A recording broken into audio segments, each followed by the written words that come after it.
यह कहानी फिल्मी ड्रामा के जैसे ही आधारित है। तो आगे कहानी की बेहद रोमांचक कैरेक्टर्स आने वाला है। इसके लिए कमरे की लाइटें बंद कर दें, कानों पर हेडफोन लगाएं और इस डरावनी घटना का अनुभव करें।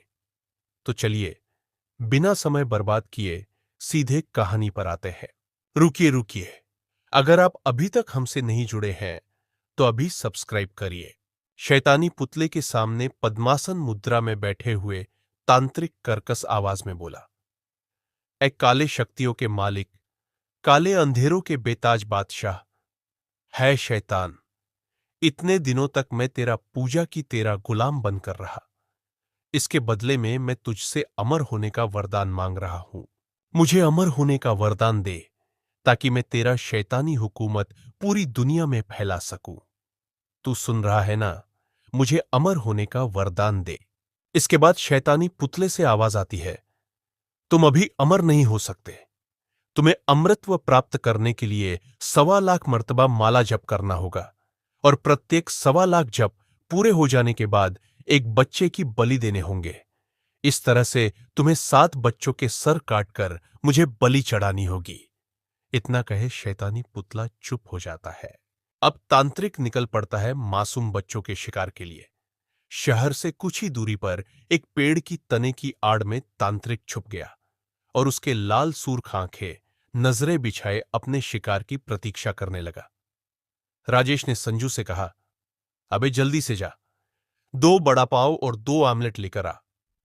अगर लेट किया ना तो मैं तेरा आमलेट बना दूंगा। संजू हां में सिर हिलाकर चल दिया दुकान की ओर। इधर तांत्रिक भूखी नजरों से संजू को अपनी ओर आता देख खुश होता गया और इससे पहले संजू उससे आगे बढ़े कि तांत्रिक एक ही झटके में संजू के आगे आ पहुंचा। संजू एक तक तांत्रिक को देखकर सहम जाता है। अगले पल कुछ बोलने की हिम्मत करता है पर बोल न सका। तांत्रिक संजू के आंखों में देखते हुए मंत्रों का उच्चारण करते हुए उसके सिर पर अपना हाथ रखा। अगले पल संजू बेहोश होकर तांत्रिक के पैरों में गिर पड़ा। संजू को बेहोशी की हालत में देख तांत्रिक उसे एक बोरे में डाल अपनी पीठ पर उठाया और अपनी शैतानी गुफा की ओर जल्दी जल्दी में कदम बढ़ाने लगा। तांत्रिक गुफा में प्रवेश करके बोरे में कसे संजू को गुफा के एक कोने में रखा। अब शैतान के पुतले के सामने 1.25 लाख जप करने बैठ गया। तत्पश्चात कई घंटे के बाद माला जप पूर्ण हो जाने के बाद तांत्रिक उठा और कोने में पड़े संजू को बोरे से बाहर निकाल के शैतान के पुतले समक्ष संजू को घुटने के बल बैठाकर हाथ में तलवार लिए तीव्र आवाज में बोला, ऐ शैतानों के शैतान, मेरे मालिक, ए मेरी पहली बलि स्वीकार कर, स्वीकार कर, स्वीकार कर और मुझे अमर होने की शक्ति दे।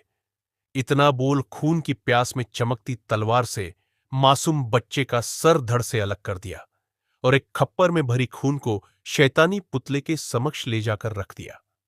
सो चंद मिनटों के बाद फिर खप्पर को उठाकर सारा खून पीकर दहाड़ जैसे आवाज में हंस पड़ा। पुनः अपनी शिकार की तलाश में निकल पड़ा। सुबह सुबह शहर से बाहर आगे रास्ता जाम था। पुलिस को एक सर कटी लाश मिली है। पुलिस छानबीन करने में लगी है, पर अभी तक मरने वाले की पहचान नहीं हो पाई है और अभी तक कोई सुराग भी हाथ नहीं लगा है। घटना को देखकर लोगों में दहशत फैल जाती है। भला इस मासूम का क्या कसूर? कातिल ने कितनी बेरहमी से हत्या की है। शाम के वक्त तांत्रिक एक बार पुनः निकल पड़ा अपने शिकार की तलाश में। एक बड़े से ग्राउंड फील्ड में 4-5 बच्चों को एक साथ खेलते देख तांत्रिक झाड़ियों में इस कदर छिप जाता है जैसे कोई भूखा भेड़िया जो कि अपने शिकार का घात लगाए बैठा हो। तांत्रिक अपने काली विद्या की शक्ति से गेंद को अपनी ओर आकर्षित कर लिया। अब गेंद बराबर झाड़ियों में आ गिरा। रोहित बोला, ए कुमार, जा गेंद को ले आ। कुमार जैसे ही झाड़ियों में प्रवेश किया तो काफी देर तक नहीं वापस आया। बच्चे सब परेशान हो गए। एक पर एक सभी बच्चों ने गेंद को ढूंढने झाड़ियों में पहुंचे, पर सभी को तांत्रिक ने अपने काली विद्या की शक्ति से बेहोश कर दिया और सभी बच्चों को लेकर अपने मुकाम को रवाना हो गया और एक बार में 5 बच्चों की बलि चढ़ाकर बेहद डरावनी आवाज में हंसने लगा और गरज कर बोला, ऐ मेरे शैतान, अभी तक मैंने 6 बलि चढ़ा दी है। एक बलि और शेष है उसके बाद मैं हमेशा के लिए अमर हो जाऊंगा। मुझे कोई नहीं मार सकता है। पर इस बार मैं अपने काली विद्या की शक्ति से किसी नौजवान लड़के का नाम पता करके सम्मोहन शक्ति से उसे अपनी ओर आकर्षित करूंगा। और तांत्रिक हंसने लगा। तांत्रिक की हंसी से सारा वातावरण गूंज उठा। अगले सुबह फिर लोगों को 5 बच्चों के सिर कटी लाश मिली। हाय, किसने इन मासूमों इतनी बेरहमी से हत्या किया है? अरे भाई, कोई जल्दी से पुलिस को इन्फॉर्म कर दो। कुछ देर बाद पुलिस भी पहुंच जाती है। इंस्पेक्टर आर्या गाड़ी से बाहर निकलने के बाद डेथ बॉडी की मुआयना की। काफी देर तक बहुत माथापच्ची करने के बाद भी कोई सुराग नहीं हाथ लगा। फिर बॉडी को पोस्टमार्टम के लिए भेज दिया। सारे शहर में दहशत फैल गया था। कुछ लोग आपस में बातचीत करने में मशगूल थे कि अरे भाई, क्या हो गया है? हमारे शहर को दिन प्रतिदिन हत्या हो रही है, पर पुलिस है कि हत्यारे को पकड़ने के बजाय हाथ पर हाथ धरे बैठी है। हत्यारा खुलेआम शहर में घूम रहा है, पर पुलिस उसे पकड़ने में असफल है। फिर बगल में बैठी एक औरत बोल पड़ी, अजी, बॉम्बे में बम ब्लास्ट हुआ, उसमें भी 11 लोगों की मौत हो गई और पुलिस है कि आंख पे पट्टी बांधे सोई है। दूसरा आदमी बोला, चलो ठीक है। हत्यारा, कितना हूं चालाक क्यों ना हो, एक न एक दिन कानून उसकी गर्दन जरूर नापेगा। देखते हैं। आखिर बकरे की मां अब तक खैर मनाएगी।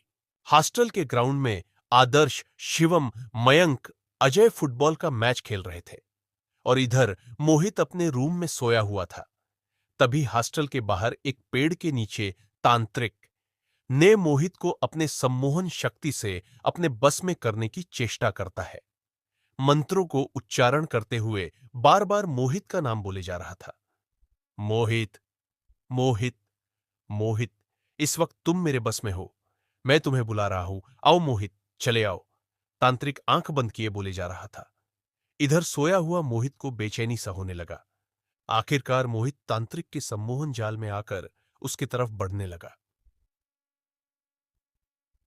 इधर जो चारों दोस्त मैच खेल रहे थे, उन्होंने देखा कि अरे, मोहित कहां जा रहा है। हॉस्टल के ग्राउंड में आदर्श, शिवम, मयंक, अजय, शिवम बोला, यार मुझे तो लगता है कि ये नींद में चल रहा है। आदर्श ने कहा, यार मुझे कुछ गड़बड़ लग रहा है, हमें इसका पीछा करना चाहिए। मयंक ने कहा, हाँ यार, मुझे भी कुछ ऐसा ही लग रहा है। अजय ने कहा, हम चुपके से इसका पीछा करते हैं। अब देखते ही देखते मोहित तांत्रिक के सम्मुख पहुंच गया। आदर्श ने कहा, देखा ना, मुझे तो पहले ही शक था। यही है, कातिल है जो बच्चों को अगवा करके उनके सिर काट रहा है। शिवम ने कहा, इसमें कोई डाउट नहीं है, चलो हम चारों टूट पड़ते हैं। तांत्रिक ने मोहित को बेहोश करके उसे उठाकर अपने काली गुफा में पहुंच गया। मयंक ने कहा, हां, हम पूरे हिम्मत से इस शैतान का मुकाबला करेंगे। इतना कहकर चारों दोस्त तांत्रिक पर हमला कर दिए, मगर तांत्रिक ने एक ही झटके में चारों को छिड़क कर दूर फेंक दिया। तांत्रिक ने भयानक अट्टहास करते हुए बोला, आज तुम चारों की मौत खींच लाई है। अब चारों की कोशिशें होने लगी। शिवम ने फाइट से तांत्रिक पर प्रहार करने लगा, मगर कोई असर नहीं हो रहा था। तभी मयंक ने कहा कि हम ऐसे इस शैतान को नहीं हरा सकते। अब तांत्रिक ने अजय की गर्दन दबोचे हुए था कि अचानक आदर्श ने एक तेज धारदार हथियार से तांत्रिक की सर पर ऐसा प्रहार किया कि तांत्रिक का सर धड़ से अलग हो गया। अब चारों दोस्त ने मोहित को संभालते हुए हॉस्टल में ले आए। इधर तांत्रिक का सर उड़ता हुआ शैतानी पुतले के पास आकर बोला, है मेरे मालिक, मुझे बचा और अपनी काली शक्ति दे ताकि मैं उन चारों को मौत के घाट उतार सकूं। इतना कहकर अट्टहास करते हुए कटा हुआ सर हॉस्टल के ग्राउंड तक पहुंच गया और सबसे पहले उसने अपना शिकार वॉचमैन को बनाया। वॉचमैन देखा कि एक कटा हुआ सर भयानक अट्टहास करते हुए उसकी तरफ बढ़ रहा है, तो वो एकदम से पागल की तरह चिल्लाता हुआ हॉस्टल की तरफ भागा। भागते भागते अचानक सीढ़ियों से पैर फिसला और सीढ़ियों से नीचे गिर पड़ा। एकदम से जख्मी हो गया, मगर न जाने कहां से शक्ति जुटाकर फिर उठकर भागने लगा। कहां भागेगा, मुझसे बचकर, तेरा मौत निकट आ गई है। तभी अचानक कटा हुआ सर वॉचमैन के चेहरे से आकर चिपक गया। मयंक ने ये सब देखकर गला फाड़कर चीखते हुए भागने लगा। कटे हुए सर ने मयंक की तरफ बढ़ा। अब तेरी बारी है। इसके बाद मयंक के चेहरे से चिपक गया। अब मयंक की मौत हो जाती है। तभी अजय ने लाठियों से कटे हुए सर पर प्रहार किया, मगर नाकाम रहा। तुम मेरा कुछ नहीं बिगाड़ सकता, अब तेरी बारी है। उसने अजय को भी मार डाला। इधर आदर्श ने जल्दी से पास के मंदिर से पंडित माली जी को बुलाकर लाया। माली जी ने हाथ में पवित्र जल लेकर मंत्रों को पढ़कर कटे हुए सर पर फेंका, जिससे कटा हुआ सर हॉस्टल से गायब हो गया। पंडित माली जी ने कहा, मैं इस शैतान को कुछ देर तक रोक सकता हूं, मगर ज्यादा देर तक नहीं रोक सकता। इससे पहले वो किसी और को हानि पहुंचाए, हमें उसे रोकना होगा। उसे रोकने के लिए उसके शैतानी गुफा में जाना होगा, और जो शैतान का पुतला है उसे अगर जला दिया जाए तो इस शैतान की सारी ताकत खत्म हो जाएगा। आदर्श बोला, तो जल्दी से हमें चलना चाहिए क्योंकि इसकी ताकत बढ़ती ही जा रही है। शिवम। आदर्श और पंडित माली जी तांत्रिक के गुफा में प्रवेश करने के बाद पंडित जी मंत्र का जाप करने बैठ गए। तांत्रिक ने बाधा उत्पन्न करने लगा और कभी शिवम को कभी आदर्श को उठाकर इधर उधर फेंकने लगा। आदर्श ने चिल्लाकर कहा, पंडित जी, आप रुकिए मत। भले ही हमारा जान चली जाए, इससे अच्छा है कि इस शैतान का अंत। पंडित जी मंत्रों से हवन करने में लगे हुए थे। अचानक तांत्रिक ने काला जादू से पंडित जी के ऊपर एक बड़े से पत्थर से प्रहार किया, जिससे पंडित जी बेसूध हो जमीन पर गिरे और जोर से रुकते हुए बोले, शिवम, ऐसे ये शैतान नहीं खत्म होगा। वो शैतानी पुतले में इसका जान बसती है। उस पुतले को आग से जला दो और ये शैतान खत्म हो जाएगा। शिवम ने जल्दी जल्दी से पेट्रोल का तेल डालकर जलाना चाहा। इससे पहले शैतान ने शिवम का गर्दन दबोच लिया। अब इधर आदर्श को कुछ सूझ नहीं रहा था, तो उसने एक पत्थर से इतनी तीव्रता से पुतले पर मारा जिससे कुछ चिंगारी निकली और आग पकड़ लेती है, और पुतला छदाक से जल उठा, जिससे तांत्रिक की सारी ताकत खत्म हो जाने के बाद तांत्रिक भी जलकर हमेशा के लिए खत्म हो गया। नमस्कार दोस्तों, कहानी को देखने में कैसा लगा?